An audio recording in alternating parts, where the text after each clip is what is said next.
di dunia. Ini cita-cita yang terpendam, termasuk Mbak Novi ada cita-cita katanya. Kemudian juga Pak Fuad juga ada cita-cita, tapi mudah-mudahan bukan kawin lagi. Ada juga semua cita-cita karir di dunia. Kemudian yang kedua, kok masa depan sesudah mati, kehidupan di akhirat. Betul? Dua-duanya harus penting. Betul? Dua-duanya harus sukses. Betul? Nah, maka dari itu saya akan menyampaikan kunci-kunci suksesnya. Kuncinya saja karena ini waktu yang betul sebentar. Untuk dunia saja dulu, kunci pertama kalau kita ingin sukses adalah faktor human relation. Kemampuan membangun relasi, kemampuan ngewong-kewong, kemampuan bermasyarakat, kemampuan untuk membangun kebersamaan, kemampuan untuk manjing ajur ajer, iso amor ning ora awor, bisa diterima oleh siapapun tanpa harus menyakiti. Menang tanpa ngasorake, ngluruk tanpa bolo, menang tanpa ngasorake, tansah kayuyun dening pepoyaning kautaman, kata orang Jawa. Jadi pertama adalah human relation, kemampuan membangun relasi. Maka baginda Rasul bersabda, kalau kita ingin sukses, apa yang pertama harus dilakukan? Banyak-banyaklah silaturahim. Saya kira Bu Novita datang di sini, Pak Wakil di sini juga dalam rangka silaturahim. Karena silaturahim itu bisa membangun dengan silaturahim, ada silatul qalbi waruh, dengan silatul qalbi waruh ada silatul amal, dengan silatul amal ada silatul kasbi wal ikhtiar. Kata Gus Dur, saudara sekalian, silaturahim itu bisa menjadikan silatul qalbi waruh. Ada ikatan hati, ikatan roh. Dan setelah ada ikatan hati, ikatan roh, ada silatul amal, ada ikatan di dalam kerja. Lalu sudah ada silatul amal, ada silatul kasbi wal ikhtiar, ada kerjasama di dalam usaha dan ikhtiar. Ini ya, tanpa itu tidak ada kesuksesan, itu tidak ada tanpa dukungan orang lain. Emangnya mau apa? Betul? Betul? Kita lihat potret masa lalu, bangsa Indonesia bisa merdeka karena persatuan. Betul? Bangsa Indonesia bisa merdeka, bisa kokoh karena semua komponen dirangkul. Betul? Saya teringat Bung Karno waktu itu ngendiko, national unity can only be preserved is larger than the nation self. Persatuan nasional hanya bisa didagangkan manakala didasarkan pada sesuatu yang lebih besar daripada Indonesia itu sendiri, lebih besar daripada partai, lebih besar daripada kepentingan, lebih besar daripada organisasi, yakni iman kepada Tuhan yang Maha Kuasa. Kalau bangsa kita mau menang, mau jaya, mau tidak boleh tidak, mari kita tingkatkan kita punya keimanan, saudara-saudara. Kuncinya kuncinya di gantungan Allah Subhanahu. Tanpa kesuksesannya hakiki, tanpa dukungan dari Allah Subhanahu wa ta'ala. Betul? Gak ada artinya tim sukses, gak ada artinya kalau tidak diridhoi oleh Allah. Betul? Walaupun berhasil tidak ada keberkahan. Betul? Pak Karno memimpin bangsa Indonesia karena kompaknya persatuan dengan jihad fisabilillah, hubul watan minal iman, cinta tanah air. Beliau itu bisa ditolong oleh Allah. Belanda menyerah, Jepang menyerahkan Indonesia, Indonesia merdeka karena pertolongan Allah, tidak melalui perang besar waktu itu. Yang rencananya mau tanggal 24 diserahkan, tapi ternyata tanggal 17 sudah diserahkan karena tanggal 15 dibom oleh tentara sekutu. Betul? Betul? Padahal waktu itu pas beliau memproklamirkan Indonesia, dia rasa syukur ini betul-betul berkat pertolongan Allah Subhanahu. Ahli strategi mana yang berani taruhan? Bambu runcing bisa mengalahkan meriam. Ahli strategi mana yang berani taruhan? Bambu runcing bisa mengalahkan meriam. Iya, kalau meriamnya meriam Belina, Pak Taufik saja berani. Meriam Belina. Betul?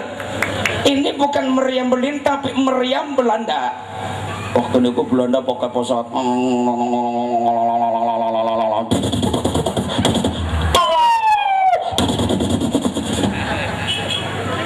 Sementara Indonesia pakai bambu runcing dilempar.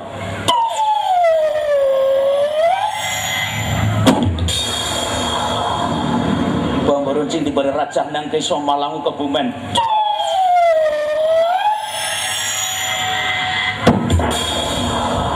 Bareng raja nang Kiai Bakri gombong.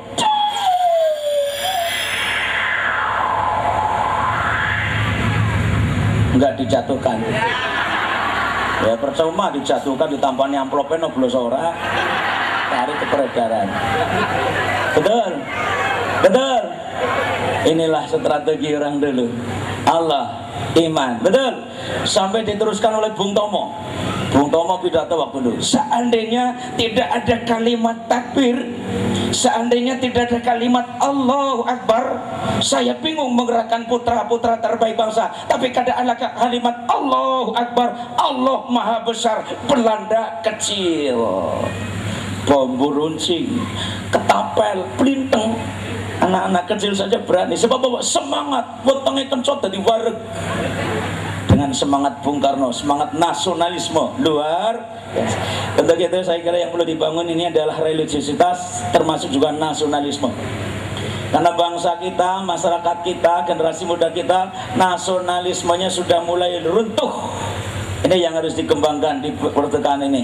Religiositas, kebangsaan, kebudayaan, dan nasionalisme yang sekarang sudah mulai.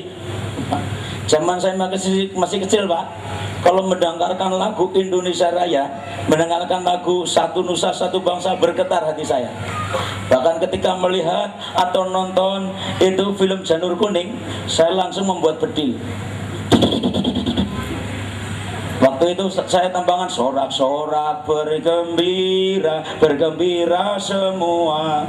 Sudah bebas negeri kita, Indonesia merdeka. Satu nusa, satu bangsa. Bergetar jiwa kita. Anak-anak kecil waktu itu bergetar. Sekarang enggak. Lagunya apa? Mbak Ayu, Mbak Ditindak Unti. Kadi ngareng dewean ra numpak taksi. Di sini kurang gondang wong. Oh, ibu ketahuan pacaran lagi dengan Pak Guru. Betul? Betul? Apalagi yang terakhir, bangun tidur, tidur lagi, jangan lupa senam pagi, kalau lupa tidur lagi ya. Ayo langsung bablas. Inilah mental bangsa Indonesia, tidur bangun, tidur bangun, tidur bangun. Masa senengnya mung seneng tok, orang gelem berusaha, nggak ada keberkahan, nggak ada berkahan. Karena kenikmatan, kebahagiaan itu ada di kebayaan, kesusahan, penderitaan. Betul? Betul? Mari bangsa kita untuk bisa merenung masa lalu seperti apa. Kita bisa makan air kelapa karena orang dulu sibuk menanam pohon kelapa. Betul? Betul? Bangsa kita, mari kita nasionalisme. Wong sekarang memperingati ulang tahun kemerdekaan saja lagunya malah mandul. Cintaku padamu takkan pudar kalau seumur hidupmu dalam kemandulan. Betul? Sementara lagu Indonesia Raya sekarang hanya dibaca ketika arep tinju. Betul? Nah, saya kira ini monggo tentang perpustakaan, saya kira itu harus ada. Yang penting, mari kita bersama-sama berakit-rakit ke hulu, berenang-renanglah ke tepian, bersakit-sakitlah dahulu untuk bersenang-senang kemudian, perjuangan dan doa Roma Irama. Asik.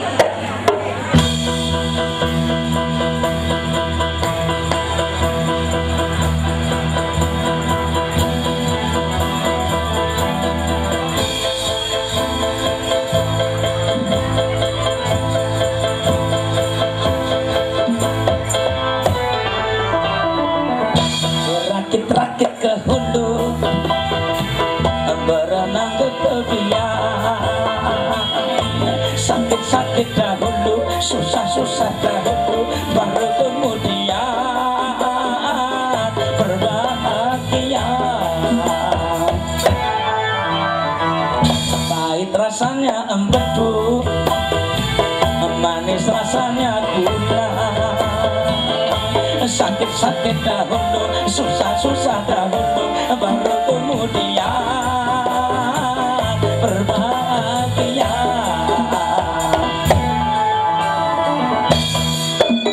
kita bersama-sama membangun perpustakaan dengan jiwa semangat nasionalisme, dengan semangat religiusitas, dengan semangat cinta bangsa dan cinta negara.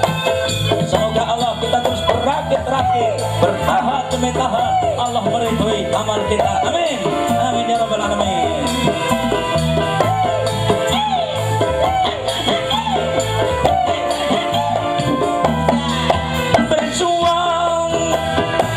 Berjuang sekuat tenaga, tetapi jangan lupa perjuangan harus pula disertai doa.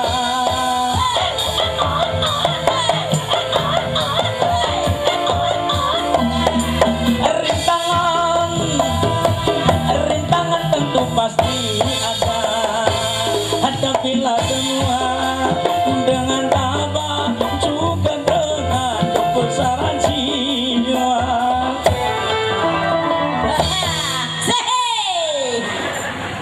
Pak Harto dulu waktu beliau masih didukung masyarakat bisa membangun sampai dijuluki Bapak Pembangunan, beliau pidato, adalah merupakan tanggung jawab kita bersama dalam rangka mengisi daripada kemerdekaan yang sudah direbut oleh mati-matian oleh bangsa kita itu, hendaklah kita isi dengan pembangunan di segala bidang.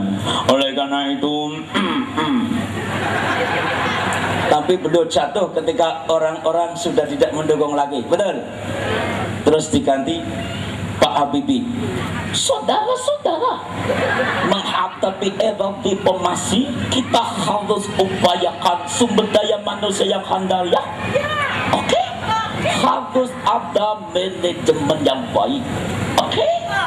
Harus ada right man and the right place, right man and the right job. Oke? Harus tahu strength, weakness, opportunity and treatment. Oke? Pak Habibie gagal, padahal Pak Habibie terkenal orang cerdas, right man and wrong time. Karena kurang dukungan masa ganti Gus Dur. Terus sekalian, bangsa kita ini mau maju bagaimana? Mentalnya mental tempe. Jangankan rakyatnya, wong DPR-nya saja kayak taman kanak-kanak. Gitu aja ngeluh, gitu aja ngeluh. Terus kalau nggak ngeluh malah bobol kekayaan. Ini mau jadi apa? Gus Dur humanis sejati diakui dunia, gagal karena kurang dukungan mayoritas bangsa. Betul? Ganti Bu Mega. Saudara-saudara, menghadapi kenyataan akhir-akhir ini, kita perlu ingatkan bersama saudara-saudara, bangsa kita akan maju atau tidak tergantung peran kita di dalam kehidupan, terutama generasi muda, terutama lagi kaum wanita. Kalau mau maju, mari kita jangan ketinggalan dengan kaum laki-laki, saudara-saudara. Mengapa? Jangan diremehkan peran kita sebagai wanita. Apalagi baginda Rasul sudah bersabda, al-jannatu tahta aqdamil ummahat, surga itu di telapak kaki ibu. Untuk itu hanya kaum ibu yang bisa memajukan dan bisa mensejahterakan kita, saudara-saudara. Mengapa? Betul? Betul? Ini Masya Allah, Bu Mega gagal gara-gara kurang dukungan, betul? Kemudian diganti SBY. SBY pun sekarang melakukan bebas 3 buta terong, buta hijau.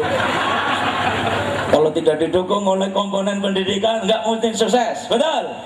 Maka siapapun pemimpin dan calon pemimpin harus melihat siapa yang dipimpinnya. Tanpa dukungan itu tidak mungkin, betul? Betul? Dan sekarang ini Masya Allah, saya sangat ngeri Bapak itu melihat bangsa Indonesia sudah ada kecenderungan diadu domba dengan pemimpinnya. Kiai diadu domba dengan santrinya, santri kiai dituhakan dari masjidnya, warga dituhakan dari pemimpinnya, kadang-kadang malah diadu dengan pemimpinnya. Maka harus hati-hati yang jadi pemimpin. Kalau sukses, derajatnya seperti kiai yang zikir netes air mata. Tapi kalau tidak sukses, nanti akan diminta pertanggungjawabannya. Kullukum ra'in wa kullukum mas'ulun an ra'yati. RT pemimpin akan dimintai tanggung jawab tentang kepemimpinannya, jangan macem-macem. Pak Lurah pemimpin akan dimintai tanggung jawab tentang kepemimpinannya, jangan macem-macem. Pak Camat pemimpin akan dimintai tanggung jawab juga tentang kepemimpinannya, jangan macem-macem. Gubernur pemimpin akan dimintai tanggung jawab tentang kepemimpinannya, jangan macem-macem. Nur. Maka pemimpin yang sukses adalah karakter seperti Umar bin Abdul Aziz, yang ketika terpilih beliau bersampaikan inna lillahi wa inna ilaihi rajiun. Kenapa? Yang terbayang adalah tanggung jawabnya.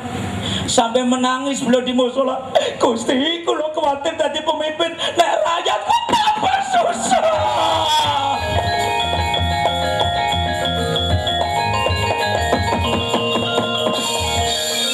Coco mun taplir kinetap kumadsot baton neng lati netra kocak mangondarandir itepe mawa cokro partopo gelap iblis lanak lakune jangan. Ayo ngati-hati kula panjenengan so dadi panutaning masyarakat. Nek kula pansaya ngaduhi karo Gusti Allah aja klakon dosa saut neraka.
Hukuman wong sing ora sukses. Tapi orang sukses walaupun dihukum, insyaallah asal gelem ngakui salah kemudian bertobat dihapus dosane. Allahumma. Allahumma. Jadi wong Islam jangan takut jadi pemimpin, betul? Betul. Tapi harus dengan komitmen awal niat yang baik, sukses alhamdulillah, kalau enggak sukses bertobatlah. Moga-moga Allah ngampuni. Allahumma. Ning anggere ora gelem tobat nangis kula panjenengan Gusti, ora nyono babar pisan ana siksa sedaya.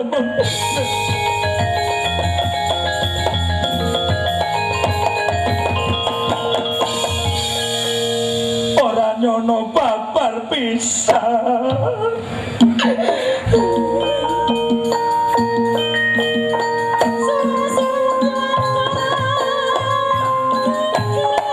Mboten nyono babar pisan nek kula anggenipun kados tiyang kathah dosane kula boten tobat kula disiksa Gusti.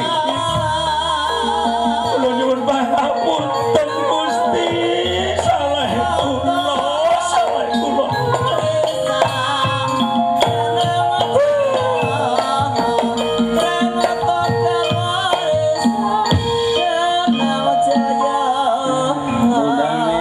Anggaran apa ngaji direngoken enak-enakan gajian tanggung jawab dan kuburan anak sing nangis masya Allah suara ritian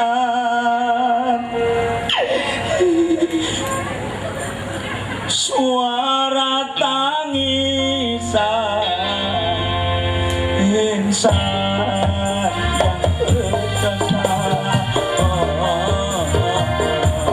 di dalam kuburnya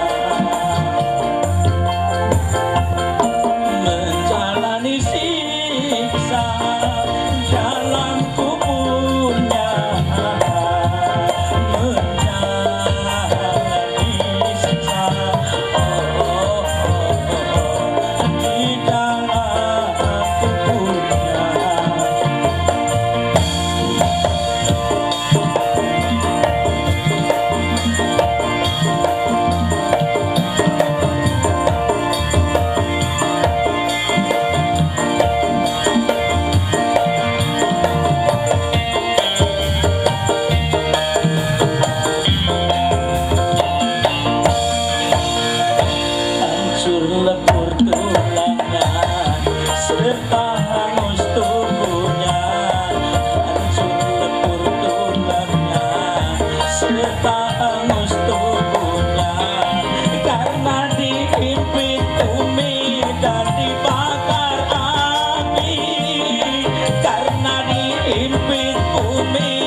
seterusnya lagi. Dan intinya apapun yang kita lakukan itu bisa jadi amal soleh kalau niatnya karena Allah. Allahumma termasuk